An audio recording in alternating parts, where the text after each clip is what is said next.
यो WhatsApp guys, कैसे हैं आप सभी लोग। तो स्वागत है आपका lecture number 4 of mathematical tools में।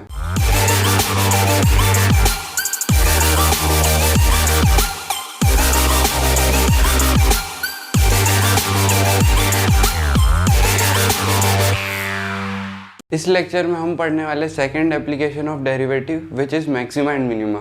उसको स्टार्ट करने से पहले अगर आपने टेलीग्राम ग्रुप हमारा ज्वाइन नहीं किया है तो कर लो। उसमें आपको शीट्स, डीपीपीज, मॉड्यूल्स जो भी है वहाँ शेयर होगी और होमवर्क डिस्कशन के जो क्वेश्चंस आप वहाँ पूछ सकते हैं। तो आज हम स्टार्ट करते हैं अपना second application of derivative which is maxima and minima.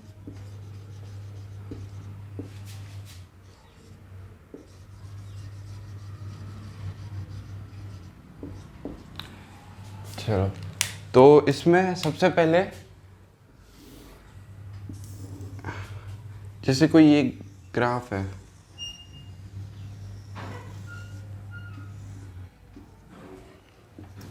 तो यहाँ पे इसका dy बाई डी एक्स यानी यहाँ जो इसका स्लोप है टेंजेंट का इस वाले पॉइंट पे वो क्या है, ज़ीरो।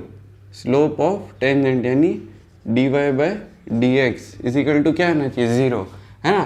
तो जहाँ जहाँ पे भी स्लोप ज़ीरो होगा तो वहाँ पे क्या आएगी, मैक्सिमा या मिनिमा, मैक्सिमा या मिनिमा।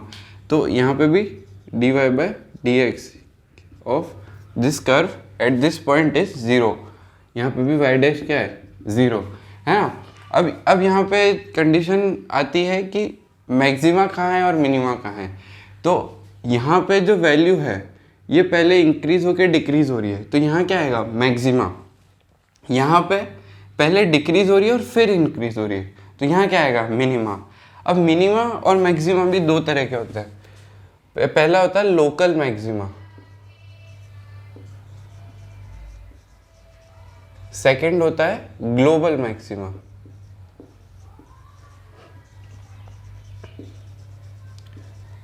ऐसे ही लोकल मिनिमा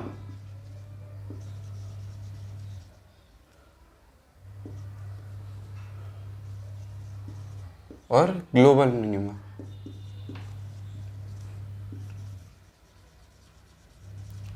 अब लोकल मैक्सिमा ग्लोबल मैक्सिमा में क्या फ़र्क होता है, जैसे ये वैल्यू है यहाँ पे इस ग्राफ में, तो ये इस ग्राफ की सबसे हाईएस्ट वैल्यू है।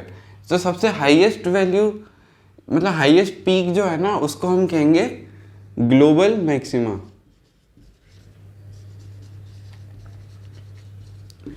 ऐसे ही ये हो जाएगा ग्लोबल मिनिमा।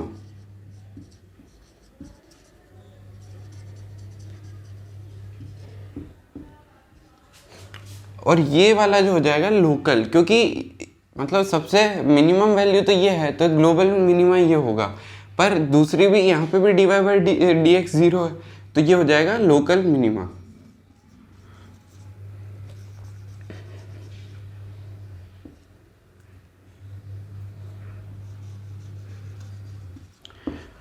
ठीक है, तो अब अपन इस पे एक एग्जांपल करते हैं, उससे समझ में आ जाएगा। पहले इसको लिख लो।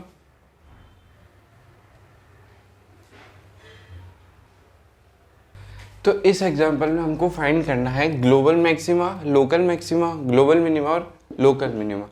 तो एट पॉइंट ए पे क्या आएगा, मिनिमा आएगा, क्योंकि पहले डिक्रीज हो रहा है फंक्शन फिर इंक्रीज हो रहा है। ठीक है, बी पे क्या आएगा, मैक्सिमा आएगा, क्योंकि यहाँ पे पहले इंक्रीज हो रहा था फिर डिक्रीज हो रहा है। वैसे ही सी पे मिनिमा और डी पे मैक्सिमा।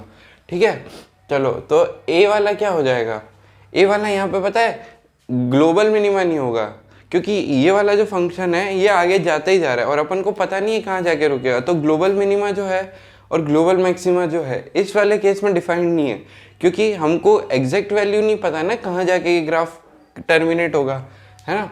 तो इस वाले में ग्लोबल मैक्सिमा क्या आएगा, नॉट डिफाइंड। इस वाले केस में नॉट डिफाइंड। वैसे ही ग्लोबल मैक्सिमा भी, ग्लोबल मिनिमा भी नॉट डिफाइंड। ठीक है, अब लोकल मैक्सिमा कहाँ कहाँ आ रहा है, एट पॉइंट बी और डी। तो बी एंड डी, ए और सी इस पे क्या आ रहा है, लोकल मिनिमा। ठीक है, तो एक और एग्जांपल करते हैं, पहले ये लिख लो।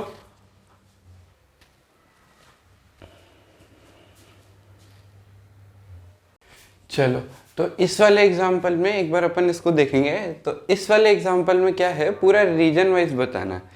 तो यहाँ पे ए पॉइंट की वैल्यू दे रखी है, यहाँ बी पॉइंट है, यहाँ सी है, ये डी है, ये ई और ये एफ है ना। तो अपन को इसमें वही 4 चीज़ें बतानी है। तो सबसे पहले ग्लोबल मैक्सिमा।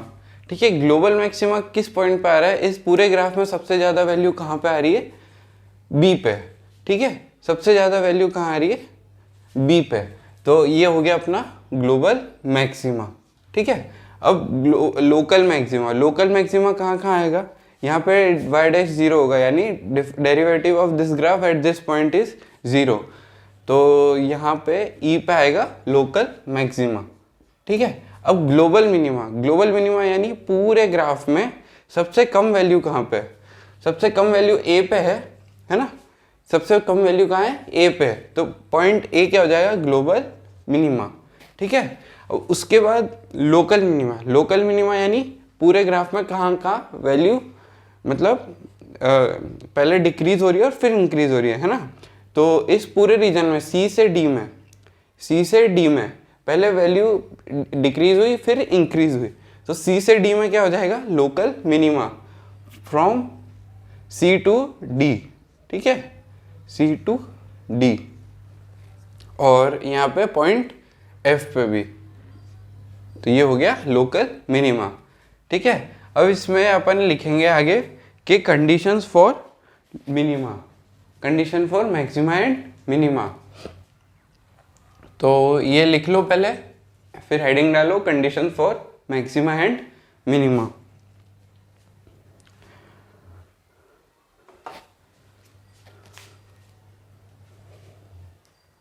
ठीक है, इसमें लिखो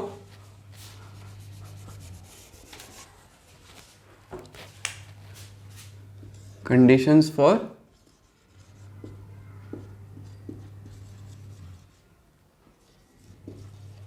मैक्सिमा एंड मिनिमा। ठीक है, ये ग्राफ बना लो, नहीं तो पॉज कर लेना एक बार। ठीक है, चलो, तो पहले conditions for maxima and minima में conditions for minima, conditions for minima पहले आएगा मिनिमा। ठीक है,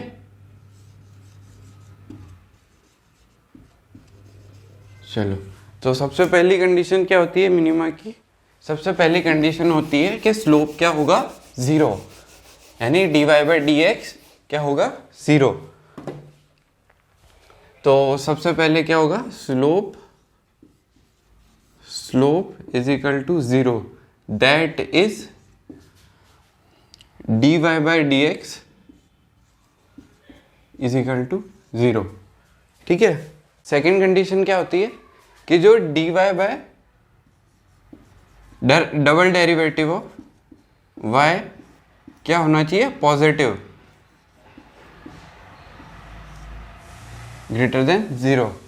तो फर्स्ट कंडीशन ये होती है और सेकंड होती है ये, अगर ये है तो मिनिमा होगा, है ना। इसको अपन कैसे लिख सकते थे, ऐसे लिख सकते हैं ना, dy square by d x square. और इसको क्या कहते हैं, rate of change, rate of change of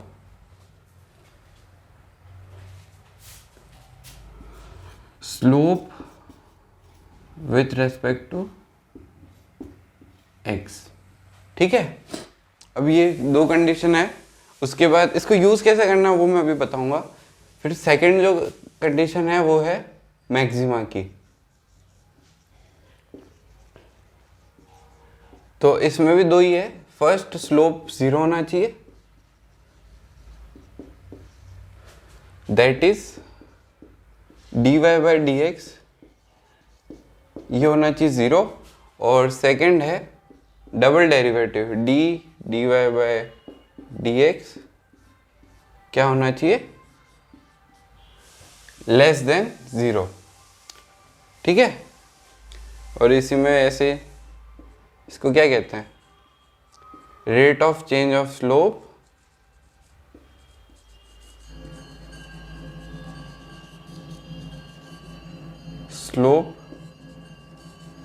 with respect to x। ठीक है, तो ये कंडीशन याद करनी है, इस पे क्वेश्चंस लेंगे। ठीक है, तो ये लिख लिया होगा, इस पे एक एग्जांपल लेते हैं। चलो तो एग्जांपल लिखते हैं। ठीक है,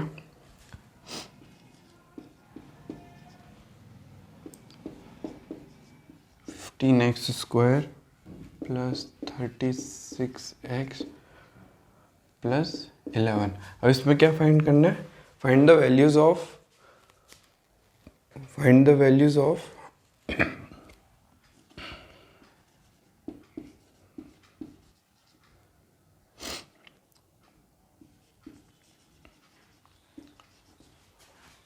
y at point of maxima and minima। y क्या है, 2x³ - 15x² + 36x + 11। तो सबसे पहले अपन स्लोप निकालेंगे। Slope y dash is equal to क्या हो जाएगा, 6x² - 30x + 36। और कंडीशन क्या होती है मैक्सिमम मिनिमा की, इज इक्वल टू 0। तो यहाँ से दो वैल्यूज आ जाएगी, x² - 5x + 6, तो x - 3 और x - 2 इज इक्वल टू 0। तो x की क्या वैल्यू आ गई, 2, 3। अब 2 रखने पे अब y डबल डैश निकालेंगे, है ना। y डबल डैश कितना आ जाएगा, y डबल डैश आ जाएगा 12x - 30। अब 2 रखने पे अगर ये वैल्यू पॉजिटिव आती है तो क्या होगा, वो मिनिमा। और ये रखने पे अगर वैल्यू नेगेटिव आती है तो वो क्या हो जाएगा, मैक्सिमा। तो at x is equal to 2, y double dash is equal to 2 रखेंगे तो आ जाएगा -6, यानी ये क्या हो गया, पॉइंट ऑफ मैक्सिमा। और at x is equal to 3, y double dash कितना हो गया, y डबल डैश हो गया +6, तो ये क्या हो गया, पॉइंट ऑफ मिनिमा। ठीक है, अब इस पे अपन को मिनिमा कितना आएगा, y की वैल्यूज भी निकालनी है। तो यहाँ पे 2 की वैल्यू डाल देंगे, तो मैक्सिमा की वैल्यू क्या आ जाएगी, मैक्सिमा इज इक्वल टू 2^3 - 15² + 36 × 2 + 11। तो इसको सॉल्व कर लेंगे तो 16 - 60 + 72 + 11। ठीक है, इसको सॉल्व करके वैल्यू निकाल लेंगे। और दूसरी वैल्यू क्या है, x इज इक्वल टू 3 पे मिनिमा। ठीक है, मिनिमा, तो इसमें डालेंगे वैल्यू 3।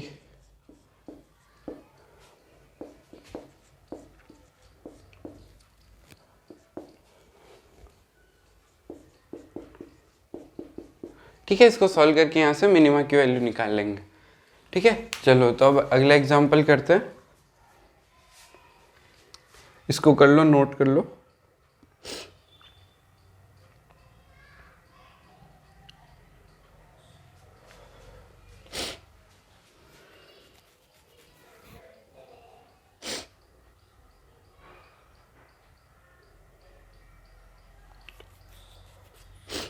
चलो अगला क्वेश्चन लिखो।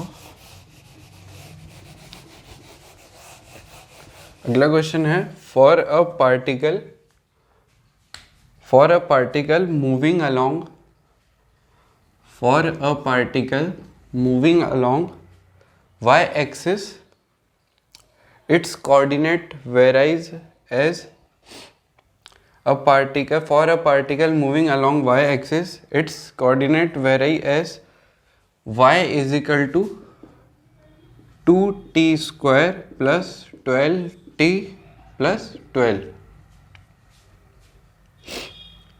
For a particle moving along y axis, its coordinate vary as y is equal to 2t square plus 12t plus 12. At what time its y coordinate is maximum? At what time its y coordinate is maximum? Also find that value. तो सबसे पहले अपन क्या करते हैं, सबसे पहले इसका dy by d x निकालते हैं. मैक्सिमा निकालने के लिए सबसे पहली कंडीशन होती है स्लोप इज इक्वल टू 0.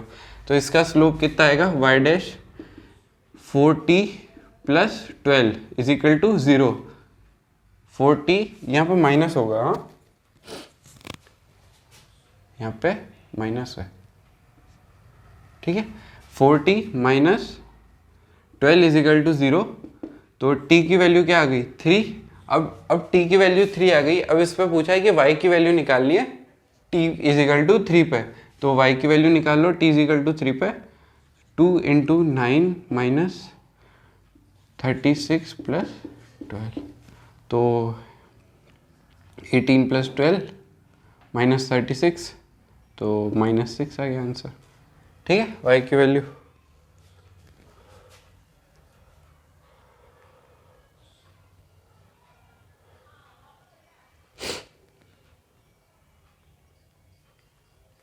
चलो अगला क्वेश्चन.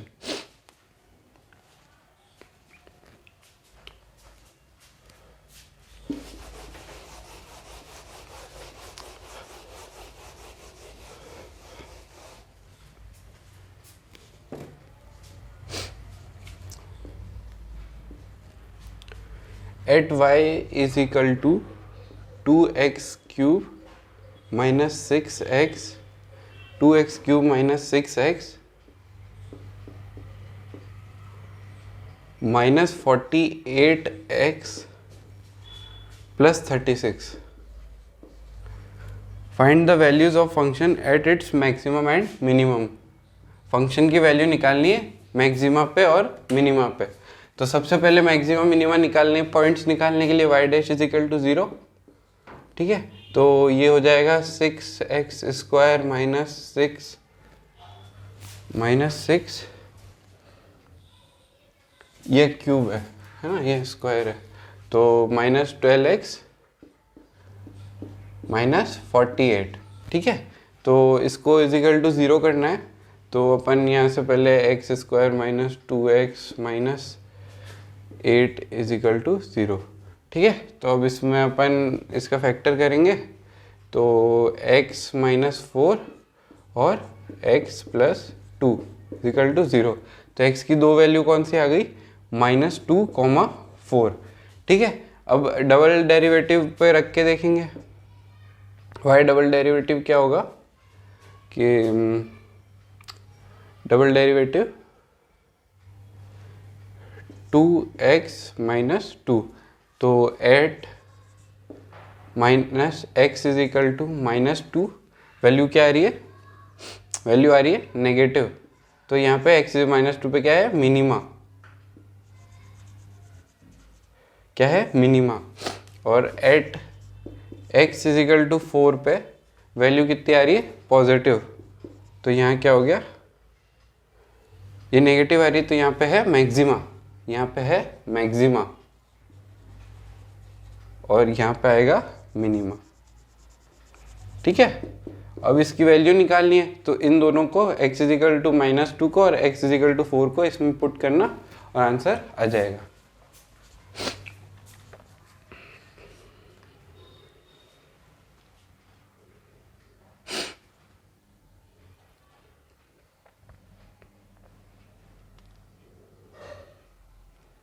चलो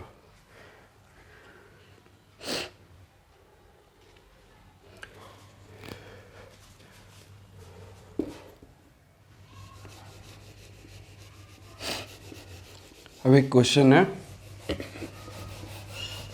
अच्छा क्वेश्चन है.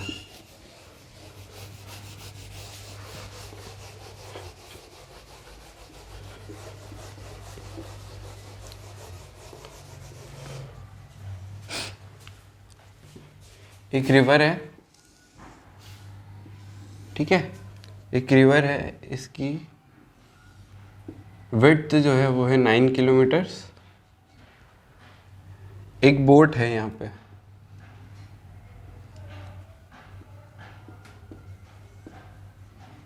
ठीक है, एक बोट है और ये जो दूरी है ये है 15 किलोमीटर्स।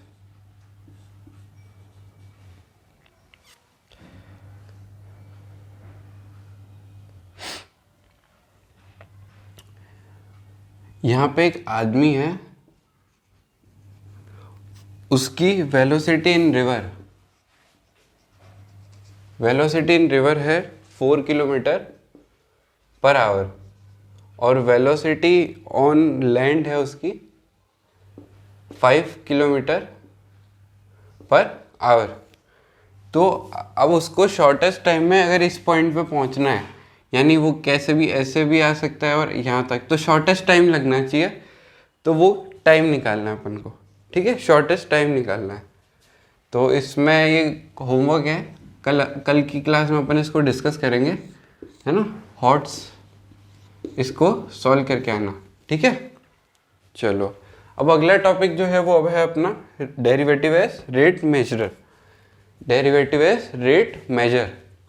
तो ये नोट कर लो, क्या करना है, ये जो लड़का है यहाँ पे इस पॉइंट पे, इसको इस वाले पॉइंट पे आना है और शॉर्टेस्ट टाइम निकालना है। तो शॉर्टेस्ट टाइम क्या होगा वो भी बताना है और कितना होगा वो भी बताना है,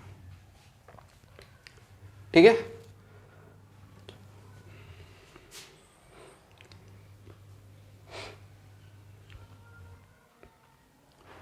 तो आज का अपना अगला टॉपिक जो है वो है डेरिवेटिव एज रेट मेजर। ये थर्ड एप्लीकेशन ऑफ डेरिवेटिव है, ठीक है। तो इसमें जैसे ये एक आदमी है, इसकी एक्स फंक्शन बता रखा है कि कितना डिस्टेंस कितने टाइम में कवर करता है, ठीक है। तो अब इसका जो dx होगा वो क्या बताएगा, इसका जो dx होगा वो बताएगा, इसका जो dx होगा वो बताएगा rate at which person covers x units, ठीक है। अब अपन अगर पुराने मेथड से करें कि एक एक वैल्यू मतलब एक सेकंड में ये कितना ट्रैवल कर रहा है, तो t इज इक्वल टू 0 पे ये कहाँ पे होगा, t इज इक्वल टू 0 पे ये होगा 4 पे, t इज इक्वल टू 1 पे ये होगा x इज इक्वल टू 7 पे, ठीक है, t इज इक्वल टू 2 पे ये होगा x इज इक्वल टू 10 पे, ठीक है। अब इसका अपन गैप निकालेंगे तो आ जाएगा कि कितना एक सेकंड में इसने कितना किया, तो इसमें यहाँ पे 3 यूनिट्स, यहाँ पे भी 3 यूनिट्स। पर अब बड़ी क्लासेस में हम क्या करते हैं, ये हमको ये फंक्शन दिया हुआ है तो हम इसका dy बाय dx करते हैं, तो यहाँ पे dx बाय dt, ठीक है। तो यहाँ पे अपन ने इसका डेरिवेटिव किया तो क्या आया आंसर 3। तो ये इसका डेरिवेटिव करने पे ये रेट भी बताता है, यानी फर्स्ट तो डेरिवेटिव किसी भी चीज़ का फर्स्ट क्या बताता है, स्लोप, है ना। सेकंड हम यहाँ से निकाल सकते हैं रेट, फर्स्ट हमने स्लोप निकाला, सेकंड रेट और थर्ड मैक्सिमा या मिनिमा, ठीक है, मैक्सिमा या मिनिमा। तो 3 चीज़ें हम यहाँ पे डेरिवेटिव की एप्लीकेशंस है। तो अब इस पे 1-2 एग्जांपल्स करते हैं तो ज़्यादा अच्छे से समझ में आएगा, ठीक है। तो अगला एग्जांपल लिखो, पहले ये नोट कर लो फिर एक एग्जांपल लिखो, ठीक है। Example,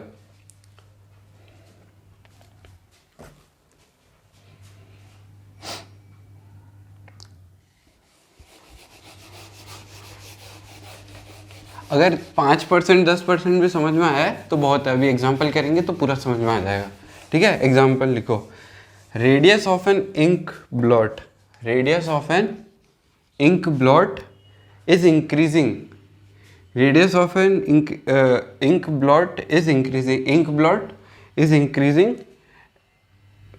at the rate of 2 centimeter per second.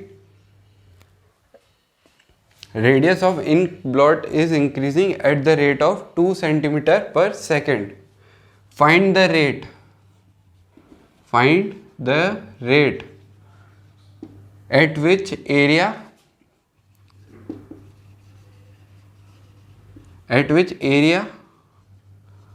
of ink blot is increasing.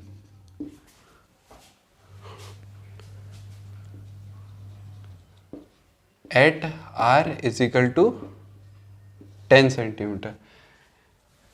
Radius of ink blot कितने रेट से इंक्रीज हो रही है?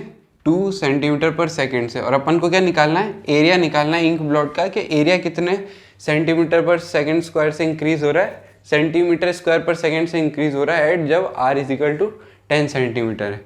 ठीक है, तो अपन को दिया हुआ क्या है, गिवन क्या है अपन को, dr बाय dt. रेडियस दी हुई है ना, टाइम के रेस्पेक्ट में कितने से बढ़ रहा है वो दिया हुआ है 2 सेंटीमीटर पर सेकेंड.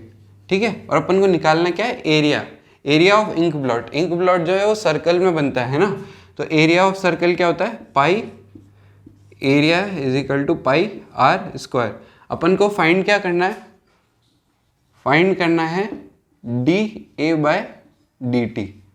ठीक है, D A by D T. तो इसको डिफ्रेंशिएट करेंगे तो क्या आएगा, D A by D T is equal to pi constant, 2r का derivative 2r D R by D T. ठीक है, अब D R by D T की वैल्यू दी हुई है, r की वैल्यू पूछी हुई है कितनी, 10 सेंटीमीटर पे. तो अपन इसमें डालेंगे वैल्यूज, तो आ जाएगा d A by D t at r is equal to 10 centimetre पे कितनी आ जाएगी, pi into 2 into 10 into 2 centimetre square per second. ठीक है, तो ये एक एप्लीकेशन हो गई इसकी रेट मेजर की. ठीक है, डेरिवेटिव से अपन क्या निकाल सकते हैं, रेट निकाल सकते हैं. अब दूसरा example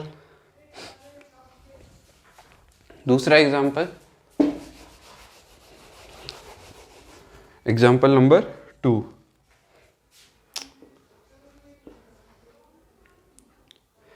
Radius of a sphere is increasing. Radius of a sphere is increasing at the rate of, radius of a sphere is increasing at the rate of 4 centimeter per second. At the rate of 4 centimeter per second. Find क्या करना है, find the rate at which surface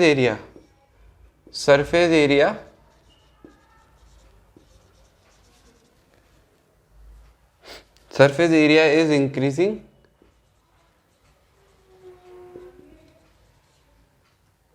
और second है volume is increasing at r is equal to 5 centimetre. ठीक है, इसमें दिया हुआ है कि radius of an sphere is increasing with the rate of 4 centimetre per second. अपन को क्या निकालना है, रेट निकालनी है सरफेस एरिया इंक्रीज होने की और वॉल्यूम. जब रेडियस बढ़ेगा तो सरफेस एरिया भी बढ़ेगा और वॉल्यूम भी बढ़ेगा. तो जब r is equal to 5 centimetre है तो इसकी रेट क्या होगी, rate of surface area increasing, यानी सरफेस एरिया के बढ़ने की रेट. तो सबसे पहले अपन लिख लेते हैं, अपन को दिया हुआ क्या है, सबसे पहले दिया हुआ है D R by D T दिया हुआ है 4 सेंटीमीटर पर सेकेंड. ठीक है, सरफेस एरिया की रेट निकालनी, तो सरफेस एरिया का फॉर्मूला क्या होता है, 4 पाई आर स्क्वायर. ठीक है, अब अपन को निकालना क्या है, D S by D T. ठीक है, रेट निकालनी है, तो सरफेस एरिया की रेट आ जाएगी 4 पाई इंटू 2r dr. ठीक है, अब यहाँ से वैल्यू डालना है dr बाय डी टी. तो dr बाई डी टी दिया हुआ है 4 यहाँ से वैल्यू डालेंगे, ये r की वैल्यू भी दी हुई है, अपन को निकालना है 5 सेंटीमीटर पर. ठीक है, तो यहाँ वैल्यू पुट करेंगे तो आंसर आ जाएगा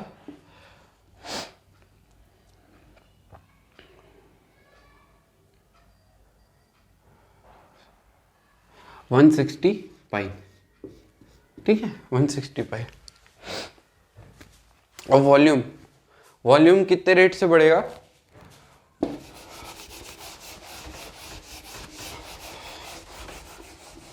तो वॉल्यूम का फॉर्मूला होता है 4/3 पाई आर क्यूब। तो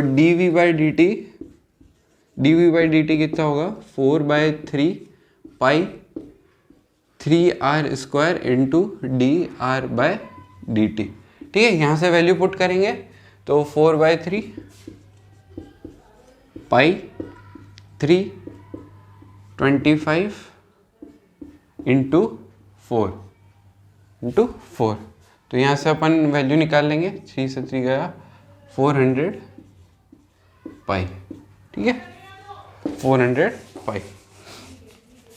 यूनिट लिखे तो सेंटीमीटर क्यूब पर सेकंड, यहाँ पे यूनिट लिखे तो सेंटीमीटर स्क्वायर पर सेकंड, ठीक है। चलो ये नोट कर लो।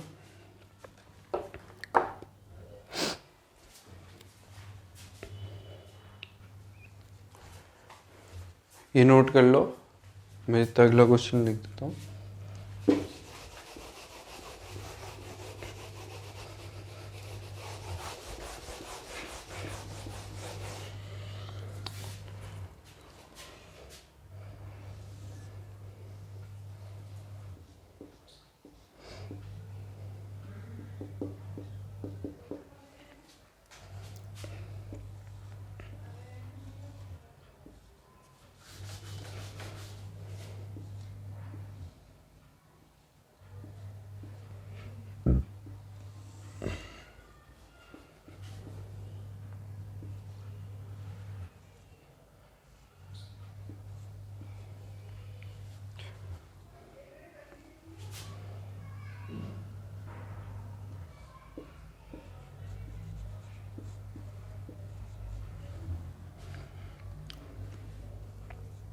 अगला क्वेश्चन ये है, ये एक लैंप पोस्ट है, यहाँ से एक आदमी 4 मीटर पर सेकंड की स्पीड से आगे बढ़ रहा है।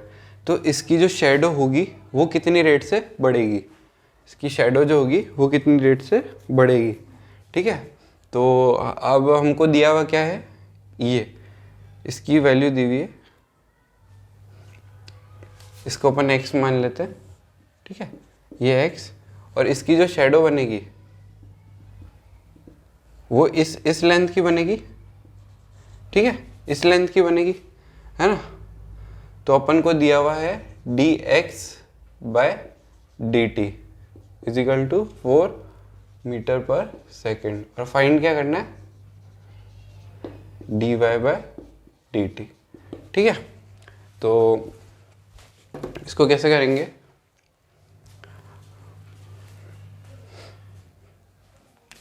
इस लैंप पोस्ट की हाइट दे रखी है ना, इस लैंप पोस्ट की हाइट दे रखी है 10 मीटर। चलो तो अब अपन को फाइंड करना है dy/dt, है ना। और कुछ भी दिया हुआ है क्या? हाँ, एक इसकी भी हाइट दी हुई है 3 मीटर, ठीक है। तो अब अपन को dx/dt दिया हुआ है, ये रेट से आगे बढ़ रहा है, और dy/dt अपन को निकालना है। तो अपन क्या करेंगे, यहाँ पे ये एंगल थीटा मान लेते हैं, ठीक है। तो अपन ने इसको थीटा मान लिया, तो tan थीटा लगा दो, tan theta is equal to 3/y, ठीक है। इसमें इस वाले ट्राइंगल में और इस वाले ट्राइंगल में tan theta is equal to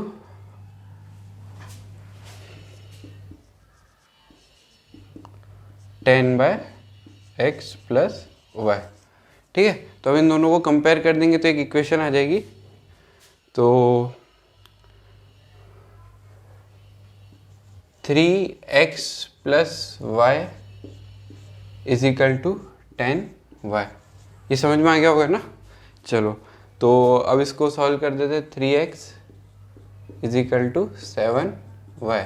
अब अपन को क्या फाइंड करना है, dx/dt दिया हुआ है और dy/dt, तो इसको एट t के टर्म्स में डिफरेंशिएट कर देंगे तो क्या आ जाएगा, 3dx/dt is equal to 7 dy/y, D T. ठीक है, अब अपन को फाइंड करना है D Y by D T और D X by D T दिया हुआ है तो उसमें पुट कर दो। तो 12/7 मीटर पर सेकेंड यह आ गया d Y by D T. ठीक है, चलो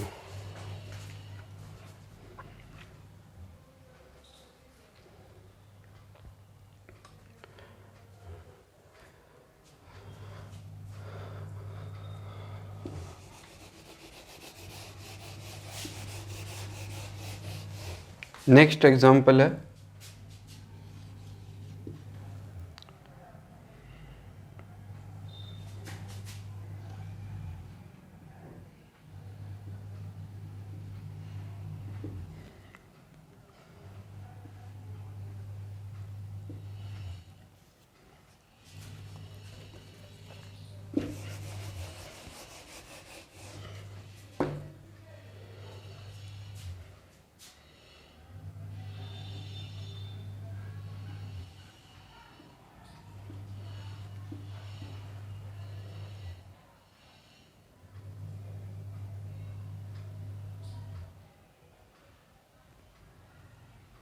ये 500 नहीं है, ये 500।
A hot air balloon of enemy is rising up across the border at a horizontal distance of 500 feet away from a watching radar। ठीक है, ये बलून है, ये v स्पीड से राइज कर रहा है ना, और कितने डिस्टेंस पे, 500 फीट पे। ठीक है, अब अपन को फाइंड क्या करना है, find the speed of balloon if radar is find the speed of balloon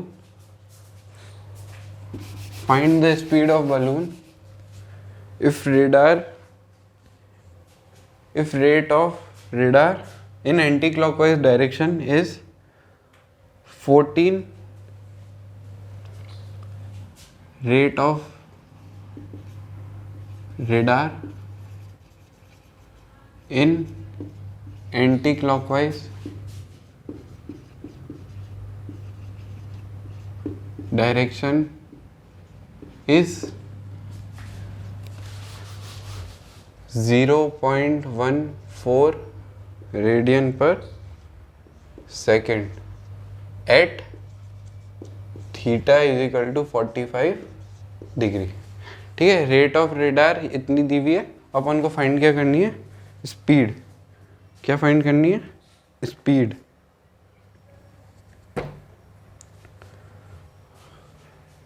तो सबसे पहले अपन इसको मान लेते हैं, है ना।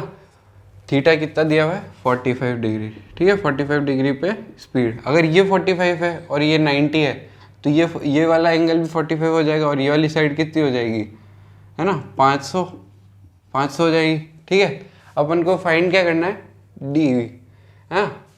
तो y है ना, ये इसको y मान लेते हैं, इस वाली को, है ना। और v क्या है, v is equal to d y by D T, ठीक है। यही है ना, v क्या है, यही तो है। इसको y माना अपन ने। देखो क्वेश्चन में क्या दिया हुआ, a hot air balloon of enemy, ये राइज हो रहा है और अपन को फाइंड क्या करना है, रेट ऑफ रेडार, इसके घूमने की रेट दी हुई है और अपन को फाइंड करना है कितनी वेलोसिटी से राइज कर रहा है, ठीक है। तो v क्या हो जाएगा, इसको अपन ने y मान लिया ना, रुको, इसको अपन ने माना y, ठीक है, इसको अपन ने y मान लिया, है ना। तो अपन 45 डिग्री से अपन ये क्या है वैल्यू निकाल सकते हैं इसकी 500, ठीक है। अपन को निकालना क्या है, v निकालना है ना, v वेलोसिटी निकालनी है तो dy बाई डी टी करेंगे, ठीक है। तो टेन थीटा कितना दिया, मतलब कितना हो जाएगा y बाय 500, ठीक है। अपन को क्या दिया हुआ है, अपन को दिया हुआ है D theta by D T, ठीक है। वो कितना दिया हुआ है 0.14। तो अपन इसको d theta by D t करेंगे, तो इसको डिफ्रेंशिएट करेंगे तो क्या आ जाएगा, sec square theta d theta by D T is equal to d y by D t upon 500, ठीक है। तो यहाँ पे थीटा की वैल्यू डाल दो 45, D theta by D T की वैल्यू डाल दो 0.14 और D Y by D T आ जाएगा। सिंपल सा क्वेश्चन था, है ना, सिंपल सा क्वेश्चन था। तो यहाँ पे वैल्यू डालेंगे तो ये आ जाएगा 2 into 0.14 into 500 is equal to d y by D T, ठीक है। तो इसको सॉल्व करने के बाद ये 1000 और 140 फीट पर सेकेंड, है ना, ये क्या आ गई वेलोसिटी, ठीक है। चलो एक और क्वेश्चन, अब एक बार खुद ट्राई करना। 2 क्वेश्चन मैंने बताया कि रेट में कैसे कैसे क्वेश्चन आता है, ठीक है। इधर वाला बिगाड़ रहा हूँ।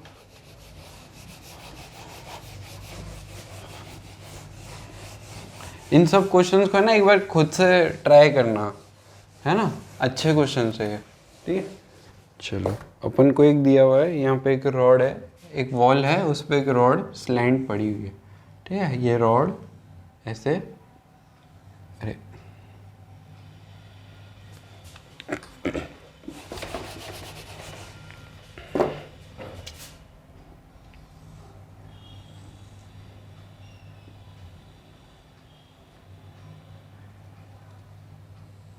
ठीक है, ये रॉड है,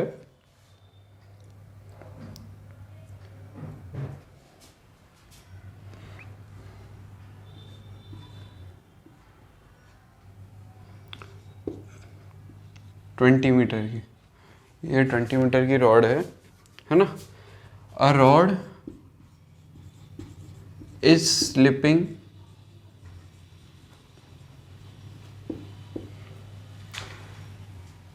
as shown,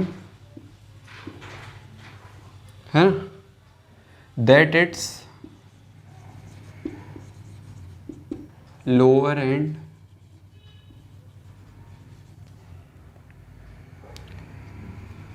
is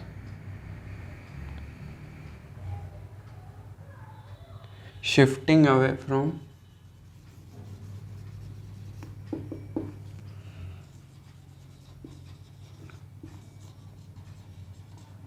origin,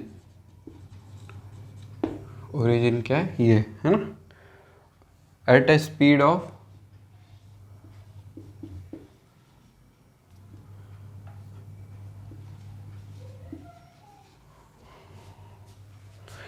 10 metre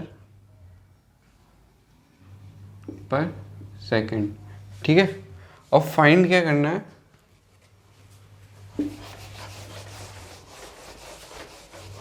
find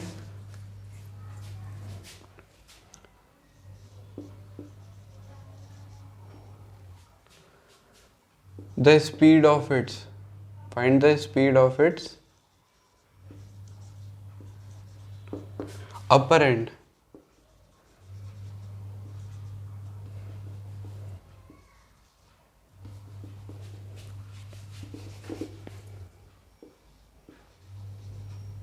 at theta is equal to 53 degree. अपन को दिया हुआ क्या है इस क्वेश्चन में, इसमें दिया हुआ है कि जो लोअर एंड है वो कितने से खिसक रहा है, 10 मीटर पर सेकंड से, और अपन को फाइंड क्या करना है, ये वाली वैल्यू, ये कितने से खिसक रहा है, तो इसको v मान लेते हैं। ठीक है, तो लगाओ दिमाग थोड़ा, पॉज करके, ठीक है, पॉज करके थोड़ा दिमाग लगाओ। ठीक है, तो आपने ट्राई कर लिया होगा इस क्वेश्चन को। तो अब इस क्वेश्चन में दिया हुआ है कि ये वाला जो एंड है ये खिसक रहा है 10 मीटर पर सेकंड से, और अपन को निकालनी है v की वैल्यू। ठीक है, तो अपन को पता है कि कोई भी राइट एंगल ट्राइंगल में, है ना, कोई भी राइट एंगल ट्राइंगल में इसको अगर अपन y माने और इसको अपन x मान ले, ठीक है, तो इस वाले कोई भी राइट एंगल ट्राइंगल में x square plus y square जो होगा वो हो जाएगा 20 स्क्वायर के बराबर। ठीक है, अब अपन को क्या दिया हुआ है, अपन को दिया हुआ है dy बाय dt, क्योंकि ये अगर आगे खिसकेगा तो ये y की वैल्यू जब बढ़ेगी, है ना, तो dy बाय dt दिया हुआ है अपन को 10 मीटर पर सेकेंड, और अपन को फाइंड क्या करना है, और अपन को फाइंड करना है dx बाई dt, है ना। तो यहाँ से अपन इसको डेरिवेटिव कर देंगे इन टर्म्स ऑफ टाइम, है ना, तो यहाँ से क्या आ जाएगा 2x dx बाई dt, ठीक है, differentiate with respect to time, plus 2y dy by dt is equal to 0, क्योंकि ये कांस्टेंट है ना। तो अब यहाँ पे अपन को निकालना है dx बाई dt और दी हुई अपन को dy बाई dt, तो यहाँ वैल्यू पुट करेंगे तो ये आ जाएगा dx बाई dt जो है ये बराबर होगा -2y dy बाई dt, है ना, और अपॉन 2x, हाँ। अब ये इसने ये भी कह रखा है कि जब ये 53 डिग्री होगा, जब ये theta is equal to 53 degree होगा तो x की वैल्यू क्या हो जाएगी, x की वैल्यू हो जाएगी 20 साइन 53, ठीक है, तो x की वैल्यू क्या हो जाएगी 20 साइन 53, तो कितना हो जाएगा, हो जाएगा 16 मीटर, ठीक है। और y की वैल्यू क्या हो जाएगी, y की वैल्यू क्या हो जाएगी 20 cos 53, 20 cos 53, तो y की वैल्यू हो जाएगी 12 मीटर, है ना। तो यहाँ से एक्स वाई की वैल्यू डालेंगे और D Y by D T की वैल्यू डालेंगे तो आंसर आ जाएगा।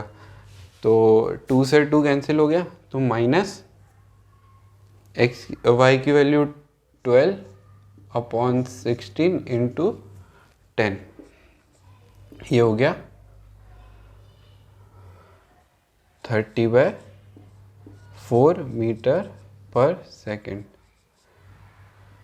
माइनस क्यों, क्योंकि वेलोसिटी जो है नेगेटिव डायरेक्शन में बढ़ रही है ना, तो वेलोसिटी नहीं है ये, वेलोसिटी नहीं, अपन को एक्स निकालना था, ठीक है।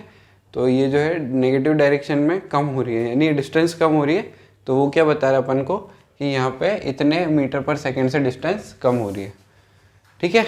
तो ऐसे ही क्वेश्चन आते हैं इस टॉपिक में। अब आगे और क्वेश्चन होमवर्क में दे दूंगा। अब अपना जो नेक्स्ट टॉपिक आएगा, अपना जो नेक्स्ट टॉपिक है, ये डेरिवेटिव जो है वो ख़त्म हो गया। अब अपना जो नेक्स्ट टॉपिक आएगा वो है इंटीग्रेशन। इंटीग्रेशन जो है वो डेरिवेटिव का जस्ट रिवर्स है, यानी अगर अपन को जैसे अपन को दिया हुआ है जैसे अपन को दिया हुआ है x, है ना, तो अपन इसका डिफरेंशिएट करेंगे, तो डिफरेंशिएट करने पे क्या आएगा, इसका अगर dy बाई डी एक्स करेंगे, है ना, तो क्या आ जाएगा 1, और अगर 1 का अगर इंटीग्रेशन करेंगे तो क्या आ जाएगा, तो क्या आ जाएगा, इंटीग्रेशन का सिंबल होता है integration of 1 with respect to d x, तो क्या आ जाएगा x, है ना। तो न्यूटन भैया ने बोला था, न्यूटन भैया ने इसको ऑब्जर्व किया था कि डिफरेंशिएशन और इंटीग्रेशन एक दूसरे के रिवर्स है ना, बाकी पहले ये अलग अलग चलते थे। तो अगली हेडिंग अपन डालेंगे इंटीग्रेशन, अगली हेडिंग है integration.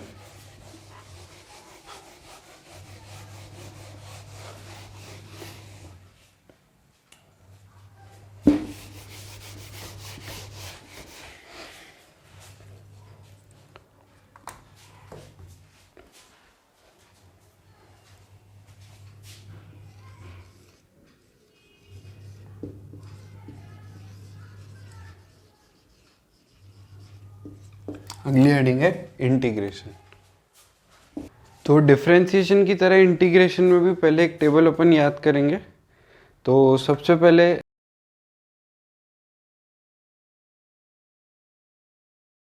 If dy by dx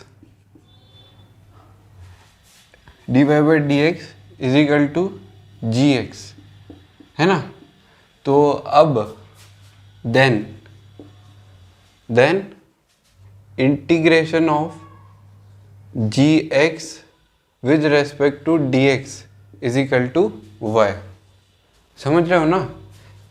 अगर वही रेसिप्रोकल वाला है ना, अगर y का डिफरेंशिएट कर रहे हैं तो अगर gx आ रहा है तो gx का इंटीग्रेशन करेंगे तो y प्लस सी कॉन्स्टेंट, है ना, तो इसका ये होता है ना।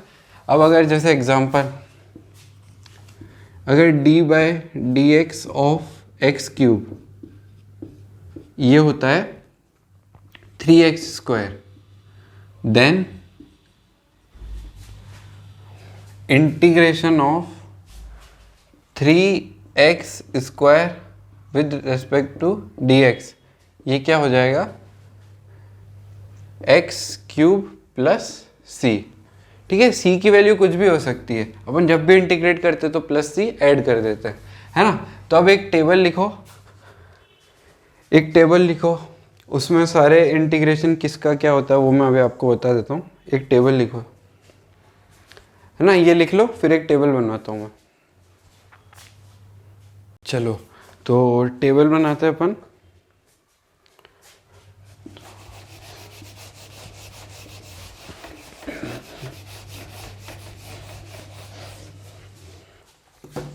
सबसे पहले fx, है ना, और इधर आएगा integration of fx with respect to dx, ठीक है। दो कॉलम बनाने। सबसे पहला क्या है, सबसे पहला है x की पावर n, तो इंटीग्रेशन ऑफ x की power n with respect to dx is equal to x की power n plus 1 upon n plus 1 plus c, ठीक है। तो याद करने आओ, लिखते जाओ फटाफट। सेकंड cos x का इंटीग्रेशन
ठीक है।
के क्या है? कांस्टेंट।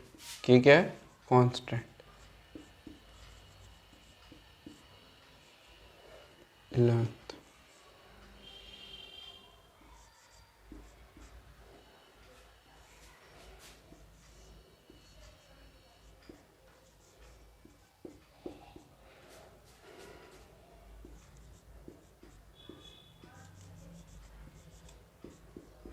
ठीक है, तो देखो जैसे अपन है ना, अपन क्या करते थे, एक्स की पावर स्क्वायर, एक्स स्क्वायर का अगर डिफ्रेंशिएट करते तो यहाँ पे क्या आता था 2x। अब इंटीग्रेट करेंगे तो क्या आएगा, जैसे एक्स स्क्वायर का अपन इंटीग्रेट करेंगे तो क्या आएगा, एक्स की पावर 3/3, है ना। तो ऐसे ही अब यहाँ पे एक पावर बढ़ के अपॉन में, अपन जो डिफ्रेंशिएट करते थे अगर आप नोटिस करोगे तो ये जस्ट उसका रिवर्स है ना। अगर इसका डिफ्रेंशिएट करेंगे तो अपन ये आएगा। ठीक है, चलो अब रूल्स ऑफ इंटीग्रेशन, इंटीग्रेशन करने के भी कुछ रूल्स है, वो मैं लिखा देता हूँ। तो इधर का लिख लिया होगा, नहीं लिखा तो एक बार पॉज कर लेना। ठीक है,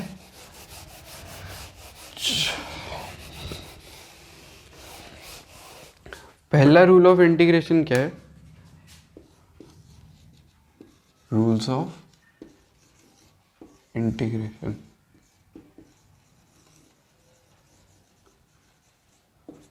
पहला रूल जो है वो है,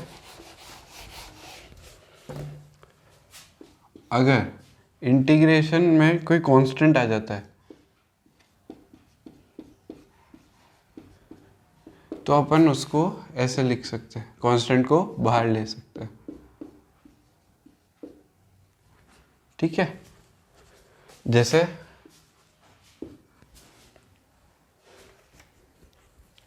जैसे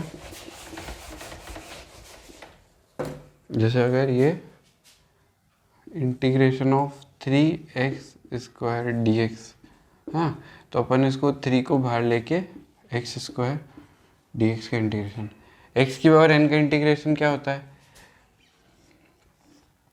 x की पावर n+1/n+1। तो ये तो आंसर हो गया ना, तो ये प्लस c, है ना। तो 3 से 3 कट गया तो आंसर क्या गया, x³ + c। दूसरा जो रूल होता है,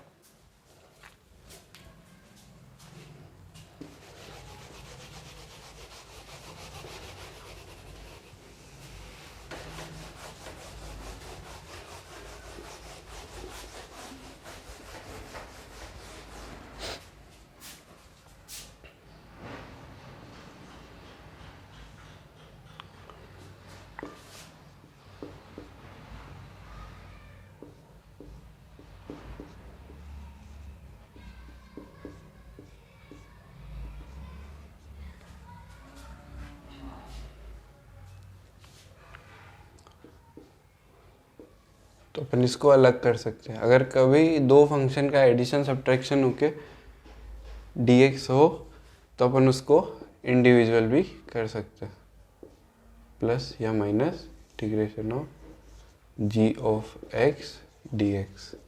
ठीक है, चलो जैसे example integration of x cube plus sign x dx। ठीक है, तो integration of sine x dx, तो इसका क्या कर सकते हैं अपन, इसको अपन कर सकते हैं ऐसे।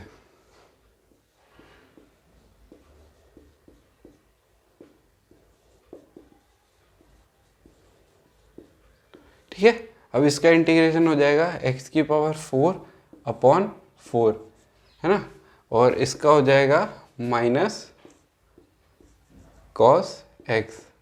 ठीक है, प्लस c, मतलब इसका भी प्लस c और इसका भी प्लस c आएगा, है ना, तो c और c कांस्टेंट है ना, कांस्टेंट और कांस्टेंट मिलके एक कांस्टेंट ही तो बनेंगे, तो अपन एक ही c लगा देते हैं। ठीक है, चलो अब 2-3 मैं आपको क्वेश्चंस देता हूँ, उसको ट्राई करना और फिर सॉल्यूशन देखना। तो ये लिख लिया होगा, नहीं लिखा तो एक बार पॉज कर लेना और थोड़ा क्वेश्चंस पे ध्यान देना। चलो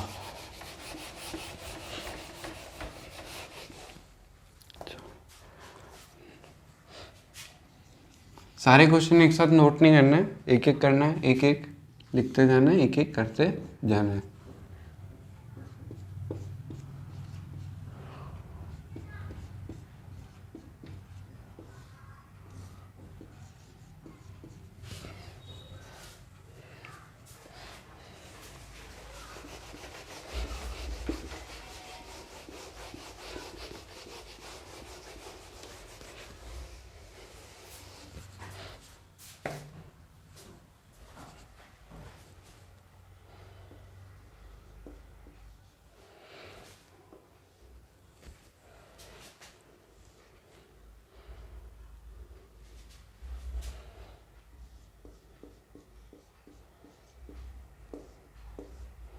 इन दो रूल के अलावा कोई भी अपने नया रूल बना के खुद से अप्लाई नहीं करना है। ठीक है, बस यही दो रूल है और इन्हीं के बेसिस पर अपन को क्वेश्चन सॉल्व करना है, तो एक्स्ट्रा अपना रूल नहीं बनाना है।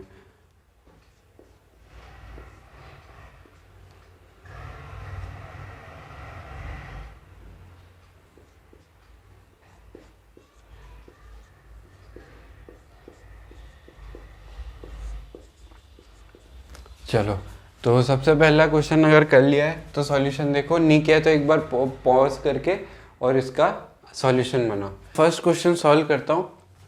तो फर्स्ट क्वेश्चन में अपन सेकंड वाला रूल ऑफ इंटीग्रेशन लगा देंगे। ठीक है, सबको अलग अलग अपन कर देंगे, तो अलग अलग करेंगे तो x square D x plus integration of 1/x dx plus integration of 1/x cube and so on. ठीक है, तो अब एक्स स्क्वायर में अगर अपन करते हैं एक्स की पावर n का, तो क्या हो जाता है एक्स की पावर n प्लस 1 यानी 3/3 प्लस 1/x का हो जाएगा ln x, और x की पावर 1/x की पावर 3 को क्या लिख सकते हैं, x की पावर -3, तो x की पावर -3 प्लस 1 तो -2/-2 प्लस c, है ना। तो ये इसका फर्स्ट का आंसर हो गया। अब सेकंड का आंसर, सेकंड में इसकी पावर है ना, तो अपन ने ऐसा तो कुछ सीखा नहीं है कि x प्लस 1/x का, तो अपन इसको पहले सिंप्लीफाई करेंगे। तो सिंप्लीफाई करने के बाद x square plus 2 plus 1/x square dx। अभी अपन सेकेंड रूल लगा के इनको अलग अलग कर देंगे, तो x square dx plus 2 integration of 1, constant है ना 2, तो अपन 2 को बाहर लिख लिया फर्स्ट रूल लगा के, और अंदर dx अब कुछ नहीं है तो यहाँ पे 1 लिख लेते हैं, है ना, फिर प्लस 1/x स्क्वायर dx। तो इसका इंटीग्रेट करेंगे तो अपन हो जाएगा x³/3 plus 2x plus x की पावर -1/-1 प्लस c, है ना। तो सेकंड वाले का ये हो गया। अब थर्ड वाले का, थर्ड वाले में कुछ मल्टीप्लाई हो रहा है फिर कुछ डिवाइड हो रहा है, तो अपन पहले इसको सिंप्लीफाई कर देंगे, है ना। सिंप्लीफाई करेंगे तो क्या आएगा, इसको इससे मल्टीप्लाई करेंगे एक्स स्क्वायर प्लस इसको इससे मल्टीप्लाई करेंगे तो 1/x, इसको इससे करेंगे तो 1/x² और dx मल्टीप्लाई हो रहा है ना dx तो सब में।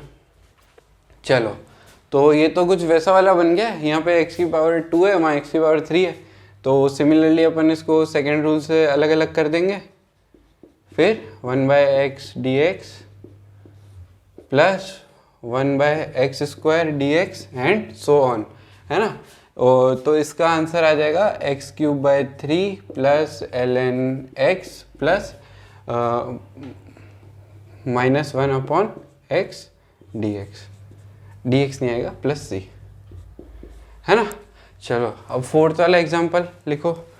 अगला एग्जाम्पल, किस किस के तीनों सही हो गए, तीनों सही हो गए तो बहुत बढ़िया, है ना। फोर्थ वाला करो अब, जिसके सही नहीं हुए सॉल्यूशन देखो और देखो कहाँ मिस्टेक की थी, वो वाली टेबल जो है वो तो याद करनी पड़ेगी, है ना। तो एग्जाम्पल 4,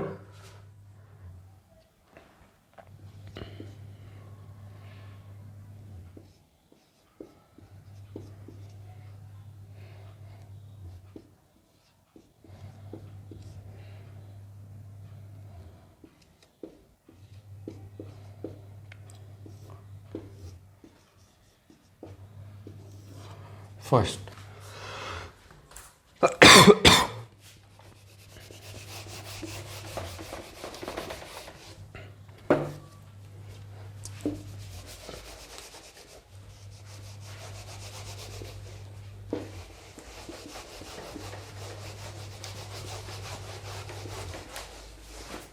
एग्जाम्पल 4 करो, फिर एग्जाम्पल 5,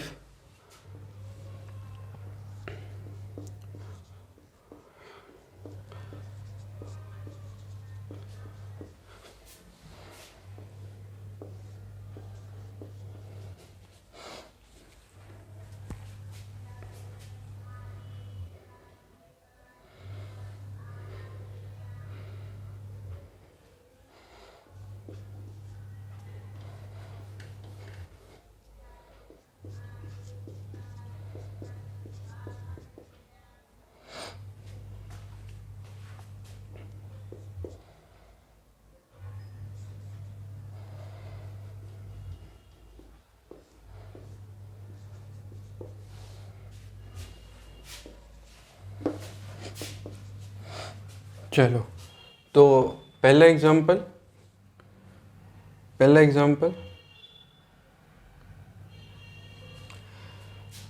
एग्जाम्पल अब ये क्या दिया हुआ है, ये है x/x इंटू √x, है ना। तो अपन इसको सिंप्लीफाई करके क्या लिख लेंगे, 1/x की पावर, या इसको डायरेक्ट लिख सकते हैं अपन x की पावर -1/2, है ना। और ये कट के क्या बन जाएगा, प्लस 1/x dx इंटीग्रेशन। तो x की पावर कुछ भी का क्या होता है, x की पावर n+1, है ना।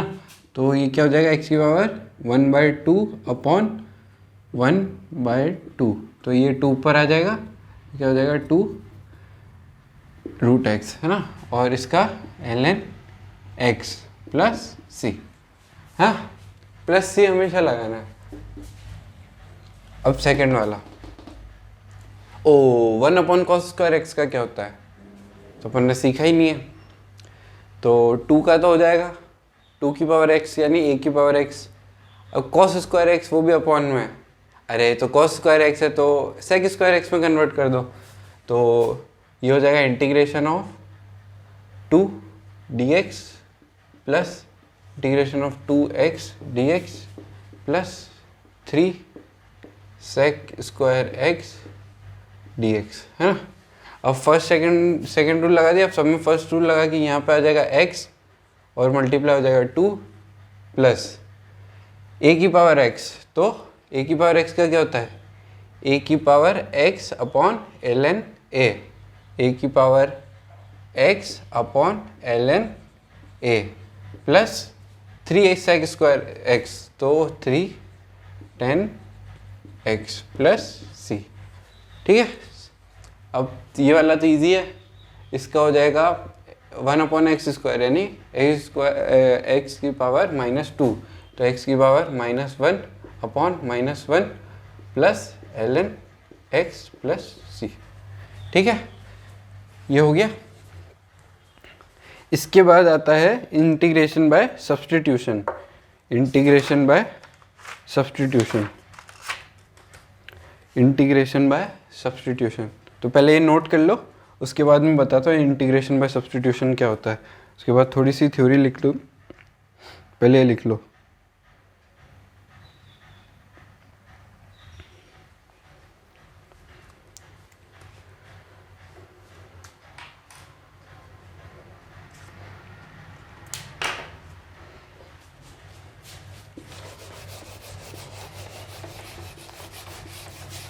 समझ आ रहा है ना यार, समझना आना इम्पोर्टेंट है।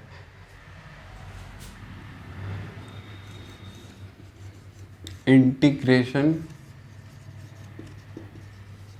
Bye substitution.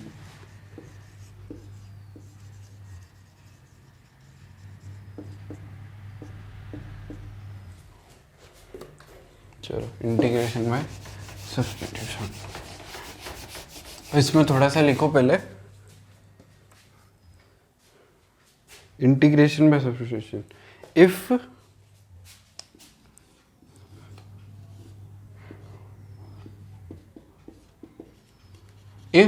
it is, if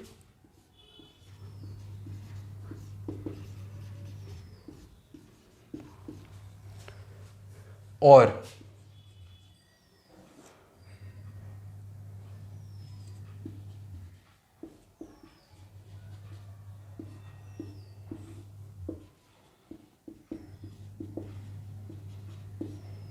it is, if it is or it is, where second term in numerator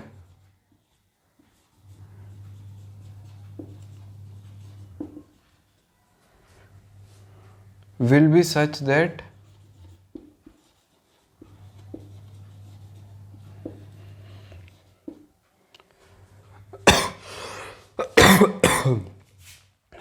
second term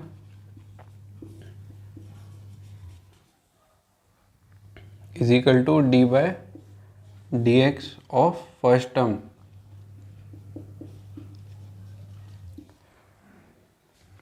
Then substitute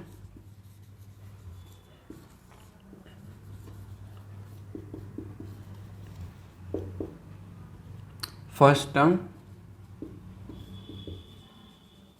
as t।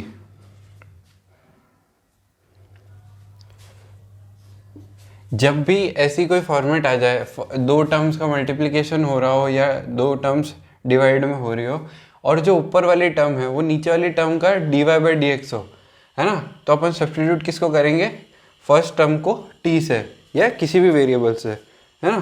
तो जैसे एक एग्जांपल जैसे इस क्वेश्चन में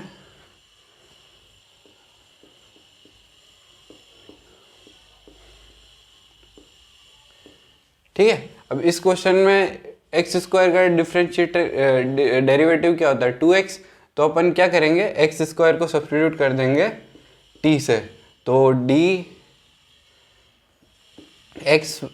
तो इसको t के रेस्पेक्ट में डिफरेंशिएट करेंगे तो क्या आएगा, 2x dx is equal to dt, है ना। अब 2x dx को अपन क्या पुट कर सकते हैं, dt, है ना, और x² को अपन पुट कर देंगे t, तो ये क्या बन जाएगा, dt अपॉन 4t, है ना। अब ये 4 तो कांस्टेंट है तो बाहर आ जाएगा, तो इसको अपन लिख सकते हैं 1/4 1/t dt, है ना, तो 1/4 ln t प्लस c। अब t की वैल्यू वापस, तो 1/4 ln x² प्लस c। ठीक है, तो ये हो गया। अब जैसे सेकंड एग्जांपल और लिखो इसमें। सेकंड एग्जांपल, फर्स्ट समझ में आया ना? फर्स्ट समझ में आया?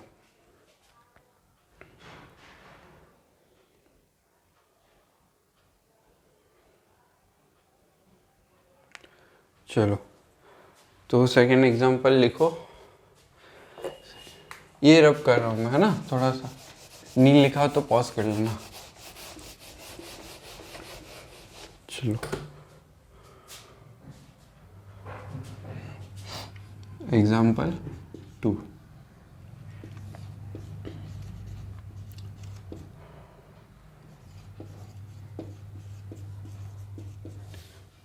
एग्जांपल 3।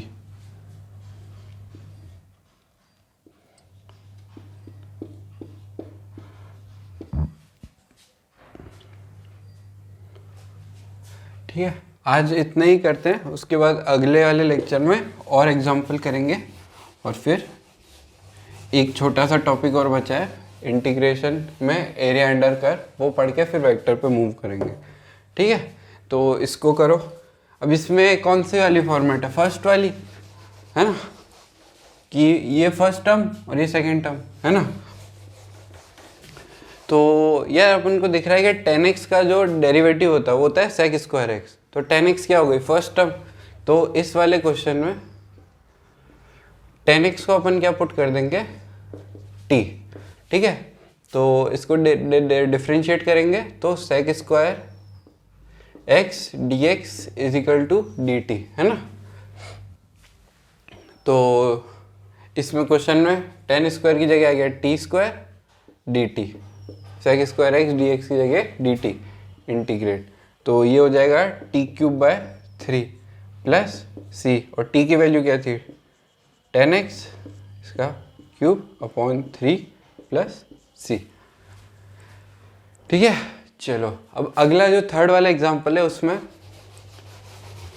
जो ln x है ना, वो हो जाएगी फर्स्ट टर्म और सेकेंड टर्म क्या हो जाएगी? 1/x। तो सॉल्यूशन ऑफ थर्ड, तो अपन क्या पुट करेंगे? 1/n, ln x को अपन पुट करेंगे t। तो ln x का derivative 1/x dx is equal to dt, है ना? तो t dt इसका इंटीग्रेशन ये हो जाएगा ना कन्वर्ट उसके बाद। तो इसका हो जाएगा t square by 2 plus c, और t की वैल्यू ln x इसका स्क्वायर बाय 2 प्लस c। तो थोड़े क्वेश्चन अपन अब अगले लेक्चर में डिस्कस करेंगे और फिर अगले लेक्चर में अपन एरिया अंडर कर्व पढ़ के और अपन वेक्टर्स पे मूव करेंगे। फिर वेक्टर्स खत्म हो गए फिर अपन काइनेमेटिक्स शुरू करेंगे। तो इस लेक्चर के लिए बस इतना ही, एंड थैंक्स फॉर वॉचिंग।